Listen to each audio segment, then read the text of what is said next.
My name is Chris Robichaud. I'm a senior lecturer in ethics and public policy at the Harvard Kennedy School of Government, where I oversee a lot of the ethics curricula that's taught at the Harvard Kennedy School. Leadership and character in uncertain times uses a variety of pedagogical tools to do the work of helping us think more seriously about what our ethical demands are in leadership positions, what good character looks like in leadership roles. How do we do that? So we'll be using a variety of different approaches, case-based discussions, lecturing, of course, theoretical materials that we'll be reading and talking about in class, and simulations in order to do the work where we think about what good moral leadership practice is. This program is important right now because there's an overall sense of moral urgency in our leaders. We want our leaders to practice good ethical reasoning and substantive moral leadership, but we have questions about what exactly that amounts to.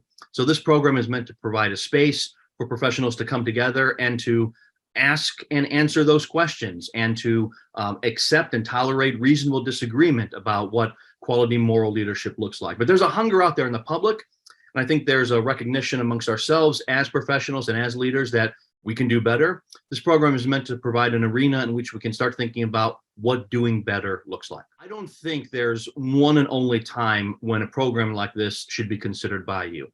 I think it's the sort of program that's great if you're just emerging as a leader in your organization or in your society.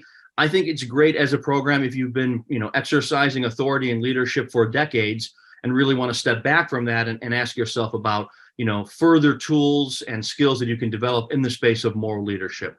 The way to think about this is, leadership is a practice, ethics is a practice, and much like exercise, you're never done.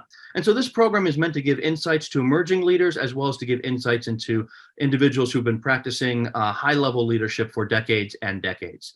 And from the cases that we'll be looking at individuals positioned in a variety of different places in an organization or society, from being the leader of a country or the leader of an organization to someone who's not anywhere near there, and the challenges that arise in these different spaces. So sincerely, thinking about character and thinking about leadership is something that should be ongoing, and learners in various different positions in your professional lives will have plenty to take away from this program.